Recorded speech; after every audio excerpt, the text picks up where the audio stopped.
All right, we are here in the LA Times Comic-Con studio with the cast of Riverdale. Welcome back. Hello. Hey. This is a big return to Comic-Con for you guys. Last year, you guys brought your show to the Comic-Con audience for the first time, but people hadn't had a chance to watch it and become deeply, deeply obsessed with it. How does it feel how is it different this year? Entirely different. It's validating. It makes me feel good. How are the questions that you're getting when people find you on the street different? People find us on the They don't really ask questions. It's just, can I take a picture with you? This girl the other day was like, "How do you like it? Your show?" I was like, Good. I mean, I think it's pretty good. I just thought it was a kind of a strange. The best interaction that I've heard is Cole's. My recent favorite was this guy on the street was like, Jughead, Jughead. I was like, hey, man. I was like, oh, dude, let me tell you. You're a lucky guy. You get to kiss Beth. And I was like, Betty? He was like, yeah, Betty, lucky guy. Pretty like, lucky, okay. pretty lucky. All right. In the last year, certain things have really taken off of the show. One thing I think you can say Bughead and everybody immediately knows exactly what you're talking about. What are some other character combination, romantic combination things that you would like to see? Cheryl with anyone. Yes, Cheryl needs a partner. Yes. Yeah. Just a person, anybody, just person, Anyone. friend, family, Dog. dog, just a thing, cat. Nana Rose and Pop Tate. I mean, we've been kind of teasing a little bit of Josie and Reggie, which I'm excited to see if that happens because that'd be a whole lot of fun personality in one little. Let's see if we can take it. Pop. Yeah, I'm excited to see that. Pop Pop. 2017. Pop Blossom. Pop and Nana. Surely somebody is shipping that somewhere right now. You know it. That's me. Nana Tate. Go ahead. I write the fan fiction for that. And we have to ask. People have been asking, I think, from the beginning, if and when we will see some supernatural elements in there. I know that you probably have been practicing your poker faces. Well, No, we Our don't. show doesn't We don't have, need to practice a poker face. I don't want it. That's Episode my 7. face. No. There we go. Just kidding. 100% Sure a at all. lie. I mean, I have no idea. zombies. No. There is That's a not very happening. mythical element to our show that almost makes it feel like supernaturalism is possible. And I think it is possible, but right now it's just kind of fun to have this very thriller aspect of Yeah, whoa. I think we already pushed the bounds of what happens in a small town without needing supernatural elements. I also think when it goes there, it doesn't really come back. That's the point of I think it'll break the world a little bit, and we have to ask ourselves, and the creative staff has to ask itself, if they ever do choose to include a supernatural element, how do they do it without destroying the universe that's already been built? Yeah, and I don't think we're. Or ready are for they that yet. willing We're to just- commit to we're it? still working on that. Yeah. Maybe they'll bring in like a magician. Yeah. Yeah. Yeah. Like, Or perhaps a witch. oh, I've heard of that. Yeah. Yeah. These are our poker faces. There we go. Okay, here's a question maybe you can't answer. What's up with the hot dog? Oh, hot dog. Yeah. Hot dog. Yeah, hot Tell me dog. about hot dog. Oh, I'll tell you about hot dog. I fought for a good hot dog. We got a good hot dog at the end of season 1. A hot dog. This is a spoiler. Hot dog does make a reappearance. Well, watch out. That chemistry was tense. That was. Yeah, no. He's a. The horrible chemistry actor. read. The guy who plays hot dog is just horrible. But no, yeah, hot dog's alive. Excellent. People are really into hot jug. Yeah. Jug dog. Chug dog. Oh, Hot jug. oh boy. Now that would be a very interesting direction for this show to go in. Okay, can you answer this question? Is Fred alive? Right now. We can't Right answer this that second. Right this second. Unclear. Unclear. So Luke Perry's breathing somewhere in the Somewhere. world. We pick up right where we left off, so he's in the hospital. But you do find out in episode 1. The outcome. What his fate is. We're all going to study your faces right now for clues as to his fate. Okay. So one of the great things that I enjoyed seeing was the darkness that some of these characters that we know completely differently from the comics get to explore over the course of the first season.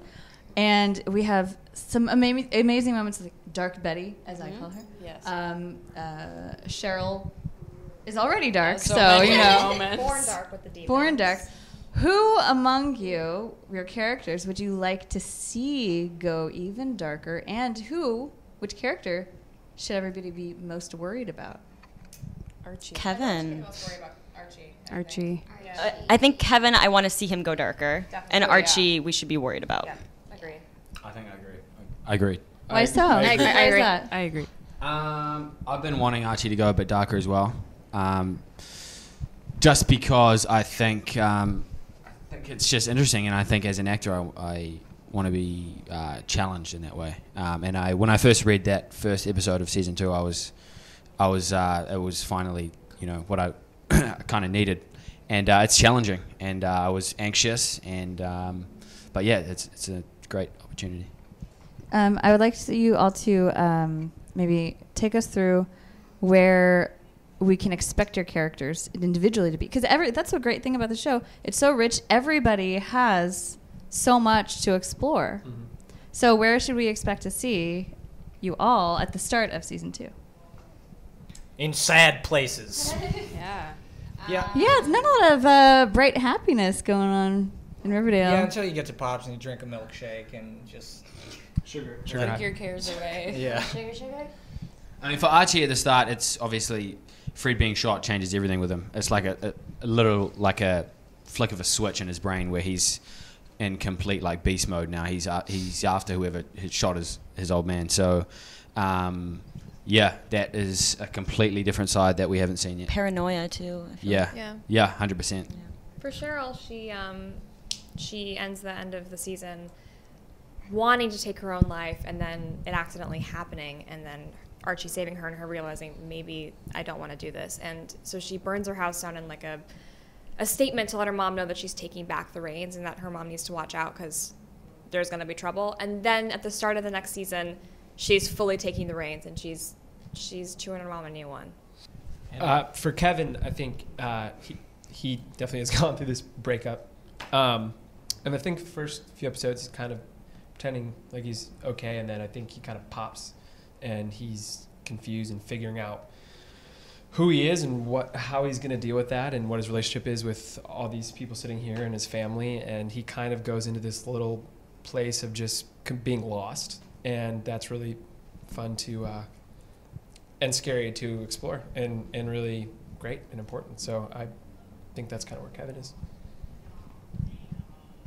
Veronica's father arrived finally, so she can stop talking about him and actually confront him. And there's a very beautiful confrontation scene between Veronica and her parents in the first episode, I believe. And that's just kind of where everything just pours out of her and all the resentment she has towards him. But then after that, I feel like they're all trying to work on being a family again, but her parents are keeping a wall in between them and Veronica's trying to break down that wall, but they're not really letting her do that. So there's going to be a lot of frustration, and I don't think Veronica will trust them quite yet. All right. To be very vague, Josie is going to be involved with the River Vixens. She joins the River Vixens. You're going to see more of a relationship between her and Cheryl. There's going to be the potential love interest of Reggie. She also is going to be, she's going to try to pursue her music a bit more, which might cause some drama between her and the other Pussycats. And because of all of the darkness and craziness that's happening in Riverdale, she and her mother get kind of swept into it, and that is going to affect the dynamic that they have. Jug just gets sadder. That's just sad boy. They went on Tumblr. They were like, "What are Sad people Boys reblogging? International. Sad boys. Okay, Jughead. Here we go." No, he at the end of season 1 was like basically recruited into a kind of criminal life that he is trying to figure out if he can even acclimate to. There's a practical brewing civil war between the north and the south of Riverdale, and he's got a foot on each side that's basically tugging him in either direction, and he needs to make a decision throughout the season, and it's going to change the way that everybody reacts to him and how he can live his life and the kind of agency that he's given. And I think Betty. Betty. Oh, wow. I mean, Beth? I'm sorry, Beth. Yeah. What's Beth up to this Not quite season? sure. Lucky guy. Betty, I mean, she found out she had a brother that's somewhere out there in the world, so that takes, we kind of see that develop in the latter half of the second season, but kind of right off the bat, dealing with the fact that her boyfriend is now maybe joining a gang, and the repercussions of that, and how she's on the north side and he's on the south side now, so obviously the stress that puts on their relationship, and also just her speech in the season 1 finale, without saying anything about the actual mystery in season 2, but her speech kind of inspires a lot of drama and trouble, and she becomes a little bit of the center and inspiration of the mystery in season 2.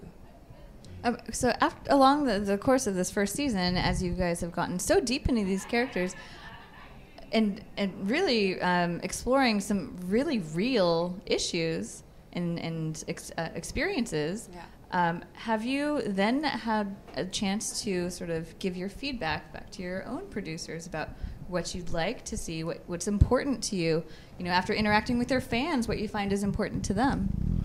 We absolutely do get to have conversations with our producers and with Roberto about where we'd like to see our character go. We even get help. We can help with line tweaking if we feel like Cheryl wouldn't say something a certain way. It's a conversation. It's always open, and there's always dialogue. Of course, we've always put in what we want to see for the next season, but at the same time, they write what they see as well. Yeah, I was gonna say, we at this point we just really trust Roberto's voice and his vision, and sometimes we've tried to fight things at certain points in our journey together, but when we do, usually he's right, and he's proven that to us. He has a plan for all of this, and so I think to an extent, we always have a conversation, but we also let him take the reins. Right. I think that Roberto and the writers and producers do a great job, which is something tricky about this show is when it does have a huge fandom, is keeping the writing its own thing and allowing that to come along with the show. And they do a wonderful job about being like, we're gonna write a story and allow these amazing people who have decided to jump on the journey come follow it. But that's the writing is theirs, and that's different. It's if something's trending on Twitter, that doesn't mean it's gonna change the writing of the show at all. We're not going to see zombies tomorrow. No. And actually, it's been interesting because fanaticism has changed with social media in a huge way, where oftentimes audiences can feel like they have a voice to bully the creative staff into a certain kind of narrative direction. And the truth is that the reason season 1 was enjoyed the way it was because it was a very different, obvious, brand new take on a property that had a ton of opposition for purism, and that's what people enjoy about it. So, I mean, really, the key to continuing to make an interesting kind of narrative for season 2 is to stick to your guns, stick to the ground. And they've done it. They've done it? They do that. Yep. Over and over again, Our last question will be something that just came up in your conversation in Hall H. A certain individual named Tony. Topaz. How would you describe what Tony's introduction does to the dynamic in Riverdale? I think Tony's introduction is not something that's brand new. I mean, she's a serpent.